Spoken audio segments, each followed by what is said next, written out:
I just cannot believe this. Check this out, guys. Look at that, just tons of worms everywhere. Well, it is definitely deep into spring and everything is really coming on here, guys. So you can see Dad's Indian Summer is starting to bloom, and the Elizabeth are kind of coming off of their little bloom time, but we've got all kinds of other things opening up here. That's Mrs. Charles E. Pearson back in the back, and that'll get to be a giant rhododendron over time. We've got some red gold here. I just love all these colors this time of year. Everything just starts lighting up in this hoop house. It's really packed full of all kinds of really neat, different, interesting colors and varieties of rhodies and plants in here, and it's just a lot of fun. But anyway, I wanted to show you guys something. You saw the video, if you watched them, on the back to eat. Look at that bud. Jeez. That is one of the coolest things about these little rhododendrons. So check this out. We just propagated these guys, or potted them up, sorry, last spring, and they're in 2-gallon pots, and I did not notice it until just now. Usually I don't start getting flower buds on them until next year. These guys are just kind of starting life here. Usually this summer, we would start putting on growth with big flower buds, but look at that. These young plants are so cool when they get big buds, and this has got to be cherry cheesecake. Yep, there it is. Cherry cheesecake right down this row, and that is a really neat variety, and it always has huge buds as they swell in the spring and start really waking up. But isn't that cool? One gigantic bud on a rhodie. Anyway, back on track here. So one of the things that I wanted to talk about was this back to Eden garden, really, not the rhodies, but you guys followed my video on the back to Eden gardening. I did about 6 inches of wood chips down, or actually it is 6 inches of wood chips, but before that we did 6 inches of that manure slash shavings material all throughout this whole garden area, and then we went over it with the wood chips, and it's actually, the level has kind of come down as everything's starting to compost in there, and you know, the bugs are eating it down. Everything's kind of working its way down into the soil there. But for anybody interested, over here across the way is that pile of wood chips slash manure that I was drawing from, and I showed you before in another video I was getting all that from a farm, dairy farm, and they just give this stuff away for free. I brought like 35 truckloads of my 5-yard dump truck home, and we've used a ton of it. The pile goes back probably 12 feet in the back over there. But anyway, I came out here just now and started moving soil around just to see what was going on. We just had a really hot day yesterday, and look at this, guys. See if I can find it again. There it is. Look at that, man. Worms everywhere. I'm just gonna pull this back, see if we can get down there. Look at that, worms, man. It's starting to cool off, so there's not quite as many, but everywhere I go in here, just tons of worms. I just found that so amazing. Let me see if I can knock off a big pile up top. Look at that. This is what I'm talking about. Just tons and tons of worms. So this, all this soil is what's in the garden. 6 inches deep, and then 6 inches of wood chips. So I'm really excited about what the end result is going to be when we are able to start harvesting and getting some food. So I guess while I'm out here, let's walk around and go to the other gate. I want to show you guys what's been going on, because I haven't done an update on a while in this garden, or for a while in this garden. I put that little update of getting the fencing done, and I wanted to show you what we've actually been doing now that spring's coming on. So open this guy up here. So I think you've seen the new figs that I've been getting. Got several different varieties here, but we've got all our strawberries in rows right down here, and there's 4 rows of them. And then our blueberries down 2 rows, and our raspberries. Everything's still just kind of coming up slowly because of the fact that it's been a really cool spring.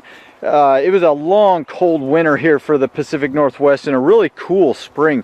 We're still getting a ton of rain and really cool temperatures, but yesterday was just a hot day and everything's starting to kind of wake up here.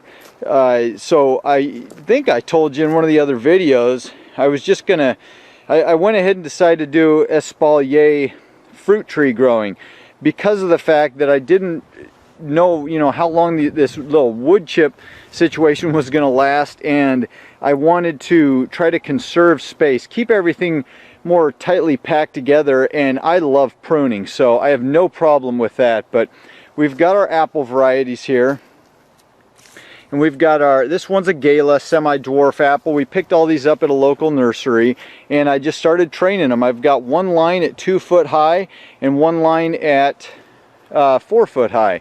And let's see, what else do we have here? We've got our yellow delicious semi-dwarf, and that one's trained. Now, when I was training these guys, they didn't start out as little whips like you would normally do. They started out as full trees, so I had to find good branches that would work. But I left this branch coming up because I thought if it puts on a couple new buds, which it's doing, I might go ahead and train them to go up along here so it looks a little more uniform, and then just cut the other branches off. We'll see how that goes. And then over here we've got our Fuji semi-dwarf apple. And then down the way we've got 3 pairs. So this is a Bartlett right here. And then we've got our Comus next. And then a Moonglow. And the Moonglow, I don't know anything about Moonglow pears, but I'm going to learn. And it's supposed to be a real good pollinator for the other 2. Bartlett supposedly does not need a pollinator, but does better if it does have a pollinator. So we picked all 6 of these trees to be able to pollinate each other and get plenty of fruit going. So, and then we've got just enough room on the back side of all this to run a whole nother row of espaliered fruit trees. I might even try to squeeze 2 in and just extend the garden out a little more. We'll see what happens. And then over in this area, we've got some tomatoes right there. Man, I'm telling you, everything's so small still because it's so cool. We're having such a weird, cool spring this year. And then down this little row, my wife planted some Brussels sprouts. And she loves Brussels sprouts. Steam them on the stove, add a little butter. I think she got that from my pops. We got the chicken coop over here, but everything is just starting to come up. We planted beets down a row right here, 2 rows actually, just straight down there. And then we've got carrots, and let's see if I can catch this here. Let's get real low. You can see that green row going right down there. So many carrots, I'm gonna have to come back and thin these guys out. And what do we have? We've got cilantro and onions down a row. We've got some broccoli and cabbage and lettuce, some sugar peas. And then all throughout here we've got onions and cucumbers and pickling cukes and all kinds of good stuff. So anyway, not a whole lot to look at yet because everything hasn't really started coming up. We did plant these onions as little bulbs here, so they finally started sprouting. We got red and white onions, and then down this row we've got Walla Walla sweets, and they're starting to come up, but they're just little seeds, so it's going to take a little bit longer for those guys. Anyway, I just wanted to show you guys that. I thought you'd really like to see that manure pile. That is so crazy how many worms are in that stuff. That is such good soil, and I'm really looking forward to seeing how well this garden produces. I'll come back out here as spring comes on and then turns into summer here, and I just have a feeling this whole area right here is just going to be filled with green. We'll see how this goes later on in the summer, and I'll make updates, show you what we get. Now, it is our first year, of course, doing the Back to Eden gardening, and you know, I am not going to even try to assume we're going to have the best produce this year, just because of the fact that everything is so new and fresh. Now, it sat here all winter and broke down and you know, started making soil, but you know, it's only been 1 year, so it's going to take a couple years for this to really break down. And you know, we're committed here for the long haul, so I don't even worry about that. We're just getting the bare bones in now. But I am going to fertilize this year with some organic fertilizer to give everything a jump start and make sure that we get some produce out of here this year. So now the berries in the back, the blueberries and the raspberries and the trees, I dug down below everything that we added and planted them in the soil. So they should, you know, they should produce. They produced last year, the berries did anyway. So the raspberries, they got hacked back by the deer, so they're not going to put out a whole lot, but the blueberries should be okay. We'll find out. Anyway, I'll see you guys in the next video. If you like it and want to follow along, you know what to do, and have an awesome day. Adios.